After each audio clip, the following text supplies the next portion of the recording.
तो देखिए, ऐसा है कि क्रिप्टो करेंसी बहुत चर्चित है अभी। तो मैंने आज रिव्यू लिया। आपको कुछ साल पहले याद होगा, एक गोल्डन फॉरेस्ट करके एक स्कीम चलती थी, एक पर्ल ग्रीन करके चलती थी, और ऐसे ही कुछ चलती थी जो फॉरेस्ट रिलेटेड थी। उसमें ऐसा था कि आपको एक भरोसा दिलाया जाता था कि ये पॉपुलर के पेड़ या इस जंगलात में आपका कुछ हिस्सा है, और ये जब बन के कट के होगा तो बहुत पैसा आएगा। तो आपको याद है कि बहुत लोगों ने उसमें इन्वेस्ट किया, लेकिन बाद में सबका पैसा डूब गया। तो हमने भी रिव्यू किया। तो ये जो क्रिप्टो करेंसी का भी कुछ जो ऐसा क्राइम लग रहा है, ऐसा ही लग रहा है, लेकिन ये डिजिटल प्लेटफॉर्म पे है। और इसमें कुछ को पैसा दे दिया, कुछ को नहीं दिया। लेकिन ये जो कानून है भारत का 2019 का, उसके अनुसार ना तो आप पैसा ले सकते थे, किसी डिपॉजिट कर सकते थे, ना उसको ट्रेड कर सकते थे, या उसमें बेसिकली आप कुछ कमर्शियल एक्टिविटी कर सकते थे, जिसमें 10 साल की सजा है।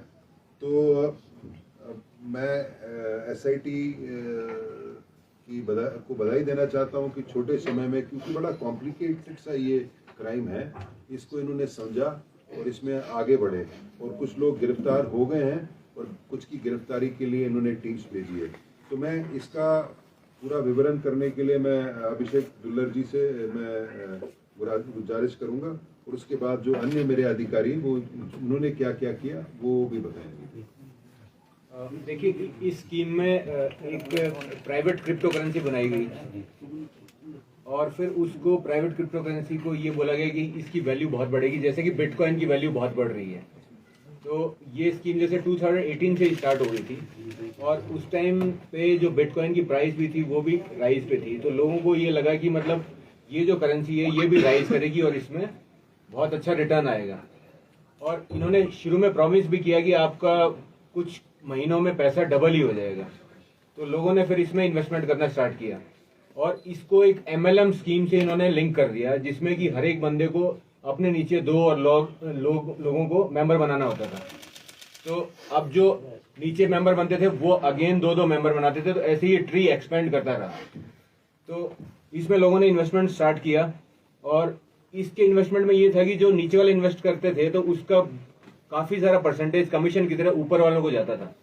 तो जो ऊपर के लेवल पे लोग थे उन्होंने काफी पैसा इसमें कमाया, और वो ही इस स्कीम के एम्बेसडर बन गए कि ये स्कीम अच्छी है और इसमें इन्वेस्ट करना चाहिए। तो उन्होंने आगे से आगे और लोगों को भी इसके बारे में बताया कि इसमें पैसा मिल रहा है। तो इसमें फिर लोगों को भी ऐसे इस झांसे में आ गए, और उन्होंने काफी पैसा इन्वेस्ट किया, और अल्टीमेटली ये हुआ कि ऊपर वाले लोगों ने काफी इसमें रिटर्न लिया और पैसा भी कमाया, नीचे वालों का पैसा जो था। तो अल्टीमेटली ये this is a money circulation scheme की, जिसमें कि नीचे वालों को पैसा ऊपर वालों को जा रहा है। इसमें कोई प्रोडक्ट नहीं है कि जो प्रोडक्ट यूज हो सकता है, ना इसमें कोई सर्विस प्रोवाइड हो रही है, ना इसकी कोई इनहेरेंटली कोई वैल्यू है कोई ये क्रिप्टो करेंसी की। तो और इसमें अब जैसे कि ये जब आगे स्टार्ट हुआ तो काफी लोग इसमें इन्वॉल्व हो गए। तो अलग अलग जगह के ऑल ओवर हिमाचल के लोग इसमें इन्वॉल्व हो गए इन्वेस्टमेंट में। तो अभी जब हमने इन्वेस्टिगेशन स्टार्ट करी तो हमने टॉप के लेवल के कुछ लोगों को अरेस्ट किया है, और अभी हम इस केस की बिल्कुल बारीकी से जांच कर रहे हैं कि इसमें कैसे लोगों ने इन्वेस्टमेंट किया था, कितना लोगों का इन्वेस्टमेंट है, कितने डिपॉजिटर्स हैं इसमें जिन्होंने पैसा जमा कराया है, और उनको कितना रिटर्न आया, कितना उनका नुकसान हुआ है। तो इसमें हमने एक स्पेशल एक्ट होता है, इसमें उसको बोलते हैं banning of unregulated deposit scheme act. तो उसमें जैसे कि सर ने बताया, उसमें 10 साल तक की सजा है। और उसमें ऑफेंस क्या है, उसमें ऑफेंस ये है कि कोई भी अनरेगुलेटेड डिपॉजिट स्कीम नहीं चला सकता। मतलब कि कोई भी पैसा इकट्ठा नहीं कर सकता कि इससे बढ़िया आपको कुछ रिटर्न मिलेगा या और मिलेगा। अगर वो करना है तो उसके लिए रेगुलेटरी अथॉरिटीज हैं, जैसे कि RBI, SEBI या सेंट्रल गवर्नमेंट, स्टेट गवर्नमेंट, वो अगर आपको अलाउ करती है तभी आप ऐसा कर सकते हो। जैसे कि बैंक होंगे या इंश्योरेंस वाले हो गए, वो ऐसा काम कर सकते हैं, बट हर कोई ऐसा, प्राइवेट लोग ऐसा काम नहीं कर सकते हैं। तो उसमें तो अगर आपका रिटर्न अच्छा भी आता है, even then it is offence. पैसा इकट्ठा करना ही ऑफेंस है, और यहाँ तो पैसा इकट्ठा किया भी गया है और लोगों को चीट भी किया गया है कि जिनके रिटर्न कोई नहीं आए हैं। तो इसमें जो SIT बनी थी उसमें काफी लोग ऑफिसर्स लगे हुए हैं, और हम इसकी इन्वेस्टिगेशन कर रहे हैं। तो मेरे साथ अमित यादव है, ये भी बताएंगे। कुछ जैसे सर ने बताया कि एक तरीका है कि क्रिप्टो करेंसीज को यूज़ करके क्रिप्टो करेंसीज का रेफरेंस देके ये बताना मतलब उसका रेफरेंस देके एमएलएम स्कीम को चलाना है। जो दूसरा पार्ट है एक और मतलब मल्टीपल केसेस रजिस्टर हुए हैं। एमएलएम होते मल्टी लेवल मार्केटिंग स्कीम, जैसे एमबे है, दूसरी है ना जो मल्टी लेवल मार्केटिंग में ये होता है कि आप अपने अंडर किसी एक मल्टीपल लोगों को पार्टनर बनाते हैं और उनसे डिमांड करते हैं कि आप इतना डिपॉजिट दीजिए और आपको मतलब रिटर्न में मिलेगा, प्लस आप अपने से नीचे और चेन को बनाइए। अगर आप चेन बनाएंगे तो चेन बनाने के लिए आपको अलग रिटर्न मिलेगा, उसका भी एक फिक्स्ड अमाउंट होता है, प्लस आपका जो आपने अपना अमाउंट लगाया है उसके लिए आपको अलग से रिटर्न मिलेगा। तो ये दो तरीके हैं। मल्टीपल केसेस इसमें रजिस्टर हुए हैं, कुछ केसेस जो सर ने एक्सप्लेन किए हैं, उसके अलावा कुछ केसेस हैं जहाँ पे क्रिप्टो करेंसी का डायरेक्ट रोल नहीं है। उन्होंने ये नहीं बताया कि आपको क्रिप्टो करेंसी मिलेगी, बट उन्होंने ये बताया है कि आप अगर अपना 80,000 रुपीज़ डिपॉजिट कराते हैं तो आपको हर वीक या हर मंथ 10% रिटर्न मिलेगा, विच इज़ अलॉट। तो अगर कोई भी स्कीम ऐसी है जो आपको साल में 10% से 12% से ज़्यादा कमिट करती है, तो ये सबको वेरी रहना चाहिए, सोचना चाहिए कि इतनी जो मतलब कोई भी कंपनी है वो इससे ज़्यादा रिटर्न आपको नहीं दे सकती है। जो बहुत बड़ी कंपनीज हैं जो इन्वेस्ट करती हैं अपना ऑल ओवर द वर्ल्ड में इन्वेस्ट करती हैं, वो भी 10-12% से ज़्यादा रिटर्न नहीं दे पाती हैं। तो जो भी लोग हैं आगे वो इस चीज़ को ध्यान रखें, क्योंकि आई थिंक अभी भी ये स्कीम्स हैं जो हिमाचल में चली रही हैं, बहुत सारे कॉइन्स और भी हैं जो आ रहे हैं।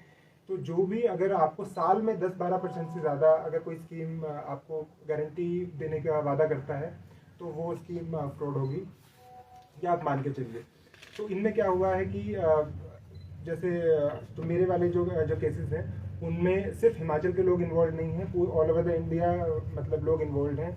और ये लोग आपको मीटिंग्स में बुलाते हैं, आपको अपनी स्कीम समझाते हैं और उनके प्रॉपर ब्रोशर्स भी रहते हैं। उन ब्रोशर्स के थ्रू ये बताते हैं कि ये जो कंपनी है मे बी इंडिया में कहीं रजिस्टर्ड है, क्योंकि अगर इंडिया में रजिस्टर्ड होगी तो लोग ही चेक कर पाएंगे, क्योंकि इंडियन गवर्नमेंट को या स्टेट गवर्नमेंट के पास लोगों का फिर भी एक्सेस है। बट ये आपको बताएंगे कि ये कंपनी है वो यूके में रजिस्टर्ड है, मे बी यूएस में रजिस्टर्ड है, जिसको आप डायरेक्टली वेरीफाई नहीं कर पाएंगे। उसके बेसिस पे ही आपसे मतलब कमिट करवाते हैं कि अपना अमाउंट दीजिए। तो इस तरह की स्कीम्स अपने केसेस के बारे में बताइए। मेरे पास मंडी में बल जो पुलिस स्टेशन है उनमें 3 केसेस हैं। तीनों केसेस में जो अक्यूज्ड हैं, डायरेक्टली जो अक्यूज्ड हैं वो देरा यहाँ कांगड़ा के हैं, बट वो फर्दर चेन का पार्ट है और उसके जो आगे के लोग हैं वो राजस्थान से, दिल्ली से, वहाँ से कनेक्टेड है। तो उसकी इन्वेस्टिगेशन अभी चल रही है और मतलब जल्दी ही उन पर भी एरियाज में रेड की जाएगी। मनमोहन हमारे एसपी साइबर क्राइम मंडी हैं, तो आप अपने केसेस का बताइए, फिर मॉडस ऑपरेंडी बताइए। जो सर ने बताया जो पालमपुर में जो एसआईटी इन्वेस्टिगेट करती है उसी का एक ऑफशोट या फिर मेन जो पार्ट था मंडी में से ही शुरू हुआ था। जो सुभाष हेमराज वगैरह वहीं के रहने वाले थे, तो वहाँ साइबर पुलिस स्टेशन में भी एक उसी के रिलेटेड केस स्कॉर्पियो, बॉस्क्रो, बिटपेट और जो उनके डीजीटी वगैरह कॉइन्स लॉन्च किए गए थे उनके रिगार्ड में था, जिसमें कि शुरू में तो लोगों को कुछ रिटर्न्स मिला था जो शुरू में चेन में इन्वॉल्व हुए थे। सब्सिक्वेंटली जब चेन लंबी हो गई और वो चेन आगे मेंटेन नहीं हो पाई तो उस तरह के रिटर्न्स नहीं मिले और लोगों का जो भी पैसा लगाया गया था वो सारा उसमें डूबना शुरू हो गया। तो उसके related Hamirpur region, Bilaspur region, Mandi, Kullu, Lahaul Spiti, यहाँ से भी कुछ कंप्लेंट्स थी जो हमारे पास आई थी। तो जो सर की जो मैन इन्वेस्टिगेशन या पालमपुर में हो रही थी उसके चेन से रिलेटेड उस रीजन के जो केसेस है और जो वहाँ से लोग संबंधित है जिन्होंने इसमें इन्वेस्ट किया है उन सबको हम देख रहे हैं और उन सब की जो भी आगे फाइनेंशियल एसेट्स जनरेटेड है, किन अकाउंट्स में दिया है और जो भी पूरी तफ्तीश करके जल्दी कंक्लूड करें। आपने क्या पाया है वो भी बता दो। उसमें ये पता चला है कि ज़्यादातर लोगों ने, क्योंकि शुरू के लोगों को काफ़ी अच्छे रिटर्न्स मिले थे, तो वही जो सर बता रहे थे कि वो ब्रांड एम्बेसडर के तौर पे एक्ट किए। उन्होंने अपने रिश्तेदारों, अपने जानने वालों, अपने आस पड़ोस के लोगों को भी उस चेन में शामिल किया और बल्कि लोग वॉलंटरी उनके रिटर्न्स देखे कि जो कई बार उनको सच में कैश में या किसी काइंड में रिटर्न मिला था, कभी वो उसको सिर्फ कॉइन में देख रहे थे कि जी मुझे मेरे इतने करोड़ रुपए हो गए, इतने यूएसडीज हो गए, जो कि प्रिज्यूम्ड कि मुझे गेन हुआ है। उसी के झांसे में आके अपने लोगों को और आगे लोगों को जोड़ते जा रहे थे और उसी चेन में उन्होंने, कईयों ने तो 1000 लोगों तक की आगे की चेन बना ली और जो कई लोगों ने इवन अपना घर पेरेंट्स से पैसे लेके, लोन लेके, या फिर कहीं से भी किसी भी तरह से करके, कि उनको सबको ये उम्मीद थी कि आज मैं अगर लोन लेता हूँ और घर का काम अगर 1 साल के लिए डेफर कर देता हूँ तो इतने में मेरा अमाउंट डबल हो जाएगा, तो मैं लोन भी रिपे कर पाऊंगा और अपने पैसे से ही घर बना पाऊंगा। तो उसी उम्मीदों पे बहुत से लोगों ने अलग अलग मीन से पैसे कलेक्ट करके इनमें इन्वेस्ट किए, और जब उनको एग्जिट करने का भी मौका था तो उन्होंने उसको एग्जिट ना करके री इन्वेस्ट किया कि और ज़्यादा रिटर्न हाई लेने के चक्कर में, और उसी चक्कर में वो अपना पैसा ज़्यादा से ज़्यादा उसमें लगाते रहे, और कई लोगों ने तो लगभग लाखों में और कईयों ने करोड़ों में तक आगे अपने फैमिलीज का इन्वेस्ट करा दिया। तो अब उन्हीं के जो, क्योंकि अब उन्होंने जो पैसा लगाया वो इस उम्मीद पे लगाया कि मेरे से ऊपर जो चेन वाला व्यक्ति है वो मेरा जान पहचान वाला है, और उसने एश्योर किया था कि रिटर्न में आपको वापस करने की रिस्पॉन्सिबिलिटी मैं देता हूँ। कई जगहों पे उन्होंने चेक्स भी दिए हैं, कई जगह प्रॉपर्टी के पेपर भी दिए हैं वगैरह, तो उन सारे एस्पेक्ट्स को चेक कर रहे हैं। पर वही है कि जहाँ भी हाई, जो सर कह रहे थे कि हाई रिटर्न की जहाँ बात आती है तो उसको एक बार चेक करना ज़रूरी है, और उसमें लालच में या ग्रीड में इतना ज़्यादा इन्वेस्ट करने से पहले एक बार किसी, मतलब जो भी व्यक्ति है, जो रेगुलेटर्स है, बैंकर्स है या पुलिस वालों से किसी से जाके बात करके कंफर्म करके ही इन्वेस्ट करना ज़्यादा लॉजिकल चीज़ है। Thank you. लुकिंदर डीएसपी पालमपुर, ये बताइए। मैं आपसे बात करूंगा। हमारे पालमपुर पुलिस स्टेशन में 24 सितंबर को FIR 120/23 इनिशियली 420 IPC में रजिस्टर हुई थी, जिसमें कॉर्बियो, हाइपरनेक्स्ट और इन सभी कॉइन्स को लेके FIR रजिस्टर हुई थी, जिसमें 18 करोड़ का घोटाला बताया गया था। इसमें फिर जब SIT फॉर्म हुई तो 26 को हमारे सीनियर ऑफिसर्स के आदेश पे हमने इस पे काम करना शुरू किया 26 सितंबर को। और फिर जो मेन अक्यूज थे हेमराज और सुखदेव, इनकी जीरोइंग हमने टेक्निकल सर्विलांस के आधार पे की, तो इनकी जो लोकेशन है वो हमें गुजरात में मिली। फिर सीनियर ऑफिसर के असिस्टेंस से हमने इनको गुजरात पुलिस की हेल्प से वहाँ डिटेन किया, और फिर वहाँ से इनको इन्वेस्टिगेशन जीरकपुर में ज्वाइन करवाई, और फिर इनको 2 तारीख को हमने इनको जीरकपुर में अरेस्ट किया है। और इनके जो प्रेमिसेस की सर्च में हमें काफ़ी एविडेंसेस मिले हैं। इनके लैपटॉप, मोबाइल फ़ोन्स और पासबुक, चेकबुक्स हमने सीज की हैं, और फर्दर इन्वेस्टिगेशंस में इनके व्हीकल्स, मर्सिडीज गाड़ी है, एक टाटा हिटैची एक्सकवेटर है, और कुछ एक इनकी प्रॉपर्टीज़ के बारे में भी पता लगा है। और इस दौरान हमने इनके 10,000 के करीब USDT जो करेंसी है वो सीज की है, और गवर्नमेंट वॉलेट में उसको डाला है। और कुछ एक हमें जो इनका डाटाबेस हमें जो इनसे मिला है, जो इनके मोबाइल से इनकी जो लाइबिलिटी दोनों अक्यूज की लगभग इन्होंने क्लेम किया है 400 CR के करीब, इन्होंने खुद अपने पास लाइबिलिटी को माना है। और अब उस पर जो इनके इनिशियल इन्वेस्टर्स थे, जो शुरू में इनके बेनिफिशरीज थे, उनके प्लेसेस पे रेड करके और उनकी जो प्रॉपर्टीज़ की सर्च और सीजर्स की जा रही हैं। अभी इन्वेस्टिगेशन इनिशियल स्टेज पे है। इनकी जो PC जो हमें मिली थी लगभग 7 दिन की मिली थी, उसके बाद अब ये JC में चले गए हैं, और फर्दर जो इनके और एसोसिएट्स थे उनको ट्रेस आउट करके उनकी प्रॉपर्टीज़ और एसेट्स के बारे में जानकारी जुटाई जा रही है। ट्री के बारे में बताइए मुझे।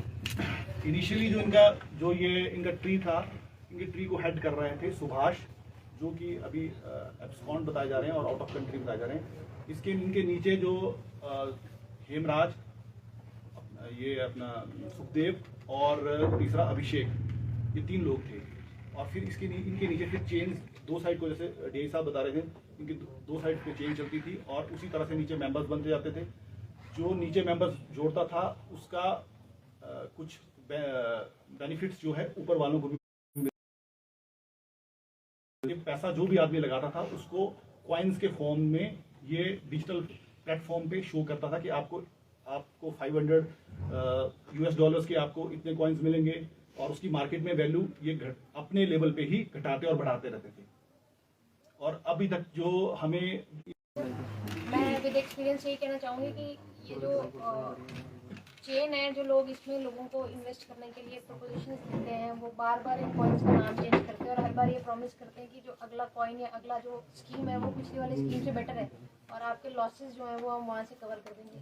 आपने जैसे नाम सुने, कॉर्बियो, DGT, हाइपनेक्स्ट, तो ये इसी तरह से डिफरेंट नेम से एक ही स्कीम को पॉपुलराइज करने की कोशिश करते हैं और लोगों को ये कॉन्फिडेंस देने की कोशिश करते हैं कि ये एक बेटर ऑप्शन और बेटर स्कीम अब हम लेके आए। और आज की डेट में भी हो सकता है मार्केट में इस तरह के प्रॉमिसेस जो हैं हो रहे हों या अभी इस तरह की, तो आपके माध्यम से प्रोबेबली पब्लिक में ये मैसेज जाना ज़रूरी है कि जो इस तरह की स्कीम्स हैं और इस तरह के जो प्रोमिसेस हैं उनको ज़रूर मतलब उसमें इन्वेस्ट करने से पहले जो है वो इन चीज़ों का ध्यान रखें।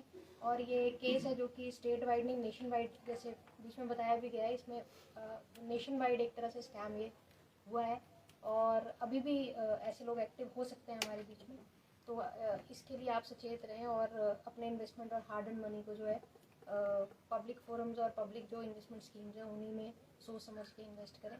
रेस्ट ऑफ दी टीम ने ब्रीफिंग कर दी है और आगे मुझे उम्मीद है कि इसमें फर्दर और जो लोग हैं शामिल उनको भी SIT की जो टीम बनी है उसके द्वारा जो है फर्दर इन्वेस्टिगेट करके लॉजिकल कंक्लूजन पे तो मैं अभिषेक जी को बोलूँगा कंक्लूड करेंगे क्योंकि सबने। तो सर मैं इसी के साथ कंक्लूड करना चाहूँगा कि ऐसी स्कीम जो हमने आपको बताई, ऐसी और भी स्कीमें हो सकता है कि चल रही हों।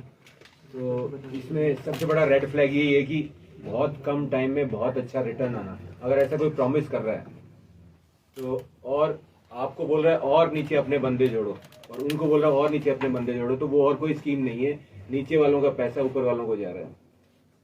तो इसमें सचेत रहने की जरूरत है। सर अभी तक गिरफ्तारियां कितनी हुई हैं और कितना करीब पैसा जो है अभी तक 2 लोग इसमें अरेस्ट हुए थे जो कि पहले पुलिस रिमांड पे थे और उसके बाद अभी जुडिशियल कस्टडी में हैं।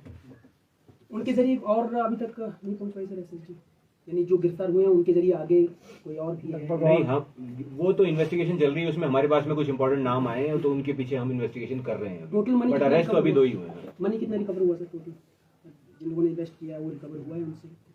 देखिए जो उन लोगों ने जिन्होंने पैसे कमाए उन्होंने अपने कुछ एसेट्स बनाए हैं उसके।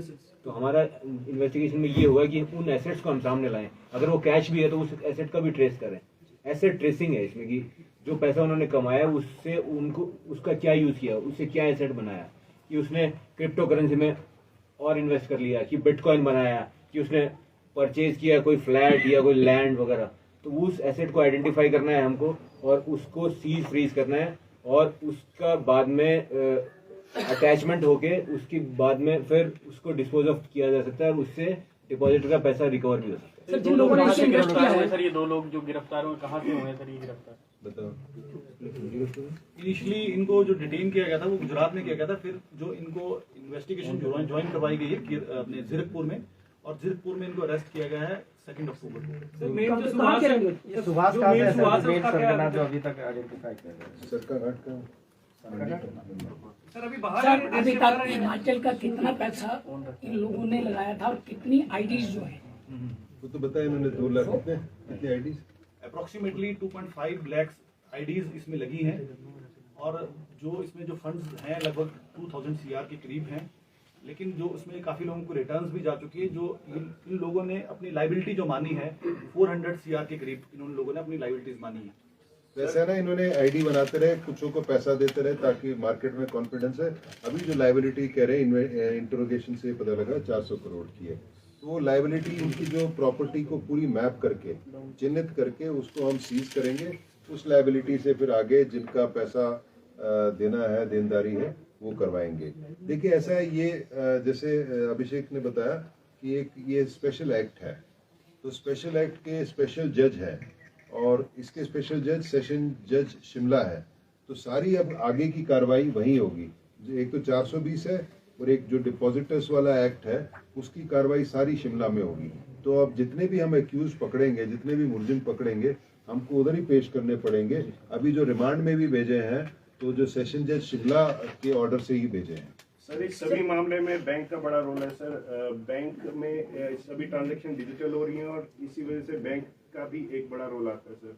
तो क्या आपकी तरफ से बैंक्स के लिए हिदायत है और कोई कार्रवाई भी हुई है सर बैंक्स की तरफ से, क्योंकि हो सकता है फेक अकाउंट्स हो, 2.5 लाख आईडीज आप बता रहे हैं कि यूज हुई है सर? देखिए ऐसा है, जैसे जब ये केस हुआ था, SIT बनी थी, तो हमको लगा था कि प्रॉब्ली एक नॉर्मल केस होगा, लेकिन जैसे जैसे इसकी तह तक पहुंच रहे हैं, ये बड़ा केस है। और इसमें अभिषेक ने बताया कि इनकम टैक्स अथॉरिटीज़ भी क्योंकि इसको हम पैन नंबर के साथ मैप करेंगे तभी पता लगेगा। दूसरा है कि ये हम एक वित्त मंत्रालय में होता है फाइनेंशियल इंटेलिजेंस यूनिट, क्योंकि बैंकिंग का सिस्टम का, प्रॉपर्टी का सिस्टम का सब नॉलेज उन्हीं को होता है, तो हमको उनको भी रेफर करेंगे ताकि ये पूरी जो फाइनेंशियल मैपिंग है वो कर सकें। उसके बाद ही इसमें पता लगेगा। थोड़ा सा हमको अनुभव भी है इसका, जैसे मानव भारती का जब केस हुआ था तो हमने भी ये फाइनेंशियल इन्वेस्टिगेशन यूनिट या FIU जो मिनिस्ट्री ऑफ फाइनेंस उसको भेजा था, तो उसने करीब 200 से ज़्यादा अकाउंट उनके बताए थे, तो तभी पता लगा किस अकाउंट में कितना पैसा है। वो कार्रवाई जारी है, अंग्रेजी में बोलते हैं वर्क इज इन प्रोग्रेस, कार्य प्रगति पे है, और काफ़ी लंबी इन्वेस्टिगेशन है। मॉडस ऑपरेंडी जैसे मेरे अधिकारियों ने बताया, जो वारदात करने का तरीका है बड़ा इनोवेटिव है, बड़ा अनोखा है, इसलिए शुरू में हमको भी थोड़ा सा समझ आने में समय लगा, लेकिन अब हमने एक केस पकड़ लिया है और इसमें गति पकड़ ली है इसने, और धीरे धीरे करके हम सब जितने हैं इसमें मुलजिम उन तक पहुँचेंगे और उनको सलाखों के पीछे बंद कराएंगे, उनकी प्रॉपर्टी भी सीज कराएंगे और जिसकी जो बाकी देनदारी है उनके थ्रू करवाएंगे। सर, मुख्य आरोपियों में से 2 की गिरफ्तारी हो चुकी है, लेकिन देखा जाए तो जो लोग इसमें इन्वेस्ट कर रहे थे, लालच बस्सी कर रहे थे, कैसे कहीं ना कहीं वो भी तो इसमें जो उतने ही दोषी हैं, क्योंकि वो भी तो इन्वेस्ट कर रहे थे, तो उनको क्या वो पैसा वापस दिया जाएगा या उनके खिलाफ भी कोई कार्रवाई होगी सर, उस पर क्या? देखिए, हमारा काम तो क्राइम को इन्वेस्टिगेट करना है। हम एक फाइनेंशियल एजेंसी नहीं है, मतलब हम बैंक नहीं है, हम पैसा मतलब हम क्रेडिट और डेबिट नहीं करते। हमारा काम तफ्तीश करना और जिन्होंने जुर्म किया उनको गिरफ्तार करना, उनको सलाखों के पीछे पहुंचाना है। और लेकिन इस प्रेशर से क्या होता है कि काफ़ी जो मुलजिम है वो अपना पैसा लुटा देते हैं ताकि मैं केस में ना फंसूं, लेकिन हम अपनी तरफ से ये लेन देन में नहीं फंसेंगे, क्योंकि दिस इज इलीगल और अनएथिकल। हमारे पास केस आया है क्योंकि जो विधानसभा में जब ये प्रश्न उठा और विधानसभा में डिप्टी CM साहब ने SIT का गठन केस को इन्वेस्टिगेट करने के लिए किया है, तय तक पहुंचने के लिए किया है, तो हम वो करेंगे। आपको जैसे मेरे कुलीग ने बताया, ये सोमनाथ गुजरात में थे, गंजे होके वेशभूषा इन्होंने बदल रखी थी, हम वहाँ से पकड़ के लाए। सुभाष भी कहीं विदेश भागा हुआ, वहाँ से भी पकड़ के लाएंगे हम सबको, जो जितने शातिर हैं इनको पकड़ के लाएंगे, इनको सलाखों के पीछे करेंगे। लेकिन आपके माध्यम से मेरी अपील है कि जैसे मेरे कुलीग्स बता रहे थे कि नए जो है ना डिजिटल करेंसी उसके झांसे में नया है, चलो इसमें नहीं मिला तो नया स्टार्ट किया, इसमें बन जाएंगे, उसके झांसे में आने ये चेन तोड़ना बहुत जरूरी है। एक बार चेन टूटेगी और जो ऊपर वाले जब सारे गिरफ्तार होंगे तब उसके बाद ये धीरे धीरे करके ये सारा सिस्टम बैठेगा। देखिए, हमारे वर्क करते हैं, मेहनत करते हैं और हम कॉम्प्रोमाइज़ नहीं होते, जिसकी वजह से पकड़े जा रहे हैं। दूसरा, अभी जब हमने क्राइम मीटिंग ली तो SP ऊना और SP कांगड़ा मेरे को बोल रहे थे जो फाइनेंशियल फ्रॉड्स या इकोनॉमिक क्राइम्स हिमाचल में एकाएक बहुत बढ़ गए। वो बता रहे थे कि ऊना में पिछले साल 80 करोड़ के इकोनॉमिक्स क्राइम हुए थे और इस साल 20 करोड़ के हैं। एक नई चुनौती बढ़ता जा रहा है। दूसरा है कि हम किसी आज इंटरकनेक्टेड वर्ल्ड है, ग्लोबल वर्ल्ड बोलते हैं, इंटरकनेक्टेड है, मोबाइल पे बात कर सकते हो, व्हाट्सएप पे बात कर सकते हो। हमारी 352 किलोमीटर सीमा पंजाब के साथ लगती है, 216 किलोमीटर हमारी सीमा जम्मू कश्मीर के साथ लगती है, हरियाणा के साथ लगती है, तो हम अछूते नहीं रह सकते। लेकिन हमारी पुलिस दिन रात काम कर रही है, अधिकारी भी काम कर रहे हैं और जितना पकड़ सकते हैं पकड़ रहे हैं और उनको सलाखों के पीछे भी डाल रहे हैं। आपको जान के ये होगा कि जब मंडी में हुज ट्रेजेडी हुई थी उसके साथ ने 72 घंटे में जेल के अंदर सलाखों के पीछे डाले थे और वो कई साल जेल में रहे थे।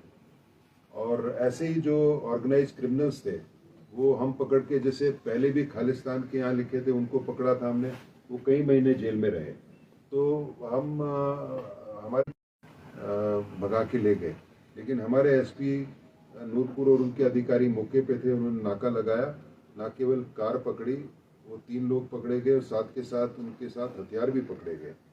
तो चुनौतियां तो हैं, हम मानते हैं, लेकिन हमारी सक्रियता भी बहुत बड़ी है। आपने देखा होगा हमारी फोर्स अलर्ट है और एक्टिव है और मतलब कोई मौका छोड़ती नहीं है। अब देखिए ये लोकेंद्र नेगी वगैरह यहाँ से गुजरात जाके 2 सरगनों को पकड़ के लाए, हालांकि उन्होंने वेश बदल लिया था, बाल कटवा लिए थे, गंजे हो गए थे, लेकिन उनको कॉलर से पकड़ के लाए। तो बाकी भी जो सुभाष वगैरह भी जहाँ भी होंगे दुनिया में उनको वापस लाए। सर हिमाचल पुलिस में वर्तमान में स्टाफ की बहुत ज़्यादा कमी है। अगर मैं थाना और इनकी बात करूँ तो ये कब तक पूरी होगी, क्योंकि आधुनिकीकरण के साथ साथ स्टाफ की कमी जो 10 तारीख को DCSP कॉन्फ्रेंस हुई थी जो माननीय मुख्यमंत्री जी की अध्यक्षता में हुई थी, और ये हमने मामला माननीय मुख्यमंत्री जी के संज्ञान में लाया और उन्होंने बोला कि आपकी स्ट्रेंथ भी बढ़ाएंगे, आपकी कैपेबिलिटी क्षमता भी बढ़ाएंगे, पढ़ सको। तो माननीय मुख्यमंत्री जी का आशीर्वाद है हमारे ऊपर, मेरे को लगता है जल्दी होगा। अभी सरकार ने 1226 की भर्ती अनाउंस की है और उसका भी कार्यक्रम शीघ्र होने वाला है।